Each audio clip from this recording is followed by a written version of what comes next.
minus 10, 9, 8, 7, 6, 5, 4, 3, 2, 1, ignition, and liftoff.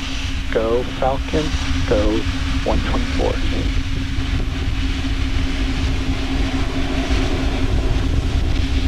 Vehicles pitching downrange.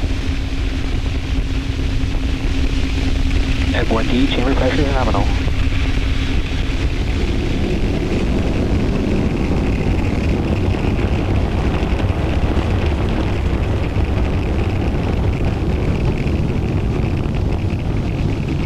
Successful liftoff from Space Launch Complex 40 in Cape Canaveral, Florida.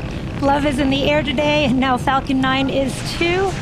Our next milestone is at the T plus 1 minute and 12 mark, which will be max Power Q. telemetry nominal. And max Q is the moment of peak mechanical stress on the rocket.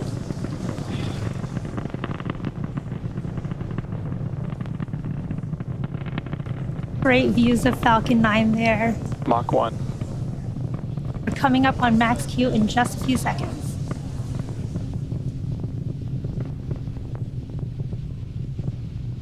Max Q.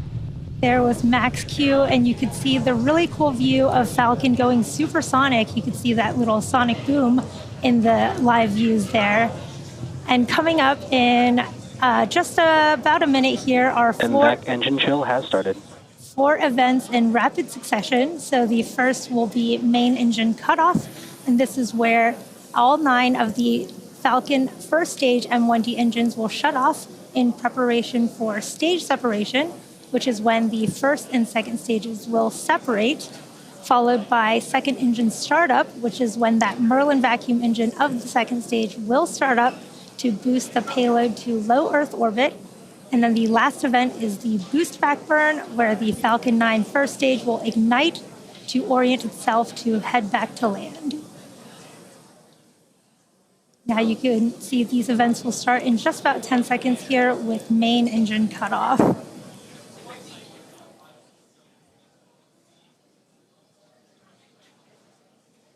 Main engine cutoff.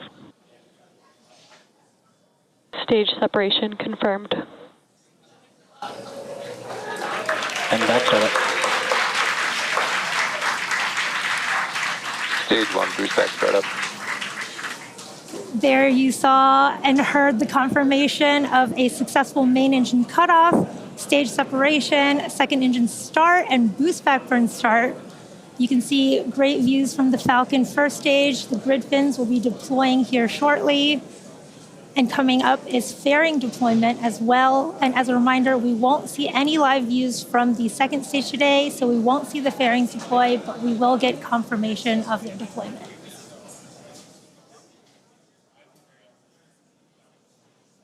Fairing separation confirmed.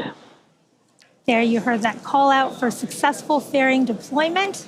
Now, coming up next is the end of the boost back burn, which will be happening in just under 10 seconds here.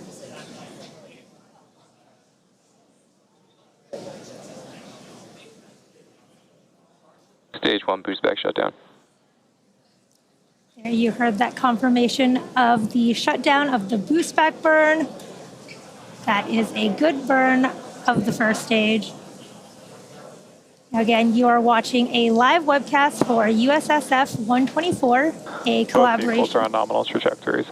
A collaboration between the Space Systems Command, the U.S. Missile Defense Agency, and the U.S. Space Forces Space Development Agency, delivering 2 prototype satellites to orbit as part of the Hypersonic and Ballistic Tracking Space Sensor Program, as well as the SDA's final 4 Tranche 0 tracking layer satellites.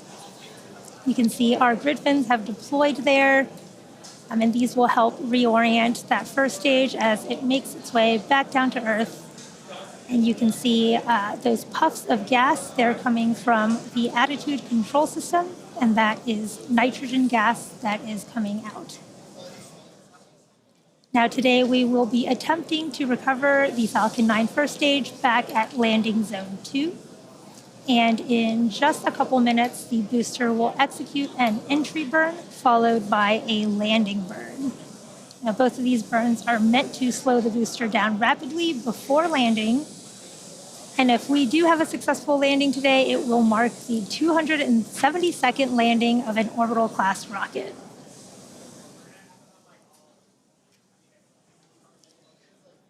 Now, in order to make its way back down to land for orbit, Falcon 9 does have 2 more burns to execute.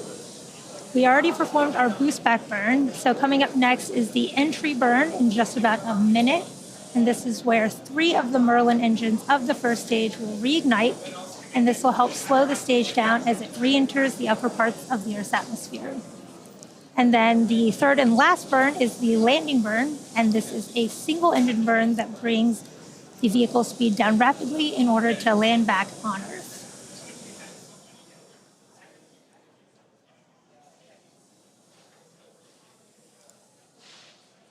You can see those nitrogen cold gas thrusters of our attitude control system along with our grid fins. Now those are hypersonic grid fins, and there's 4 of them around the top of the Falcon first stage.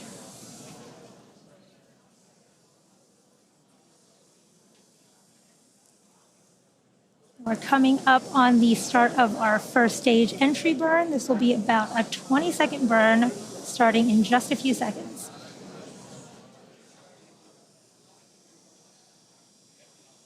Stage 1 entry burn. There is the start of our stage 1 entry burn.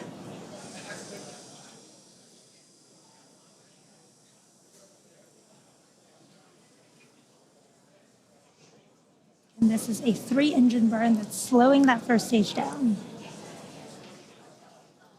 Stage 1 entry burn shutdown. There is that shutdown. Stage 1 FTS has safed. Shutdown of the Both engines. vehicles are on nominal trajectories. And those callouts were that the flight termination system has been safed and trajectories are all nominal. Coming up next is our stage 1 landing burn in just about 30 seconds here as we come back towards the coast of Cape Canaveral. Again, there are 4 landing legs arranged around Falcon 9 first stage, which will deploy just prior to Stage 1 is landing. transonic. The vehicle is traveling around 900 miles per hour right now, so that landing burn is really going to slow it down.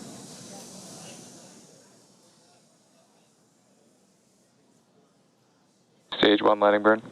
There is the start of that stage 1 landing burn. Stage 2 is in terminal guidance. Super cool views of landing zone 2 approaching quick.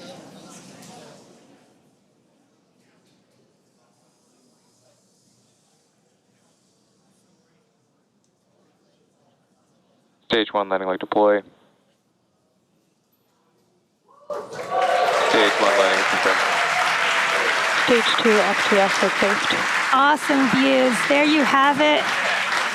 We have successfully made the 272nd landing of an orbital class rocket. And with that successful confirmation of our booster landing that will bring today's webcast to a close, we'd like to give a heartfelt thank you to the United States Space Force for entrusting us with today's mission. And before you go, as many of you know, February is Black History Month. Since 1976, the United States has designated this month of February as a time to recognize and celebrate the critical roles that Black Americans had and continue to have in shaping our history. Diversity in backgrounds, mindsets, and perspectives is critical to making humanity multiplanetary, and this month we honor the achievements and contributions made by Black Americans throughout history. And every day we strive for a work environment that allows all employees to do their best work. So thank you for your interest in SpaceX and for tuning in. Again, today we are attempting 3 launches in within roughly 8 hours from 3 different launch pads across the country. So if you're interested in more launch coverage, be sure to check out spacex.com/launches and stay tuned for the upcoming Starlink launch here from Vandenberg, California in just under 2 hours. You can see the launch pad on the left of your screen, as well as the Intuitive Machines 1 mission planned for 1:05 a.m. Eastern Time at Launch Complex 39A at Kennedy Space Center that you'll see on the right of your screen there. Thanks again for tuning in, and we hope to see you soon.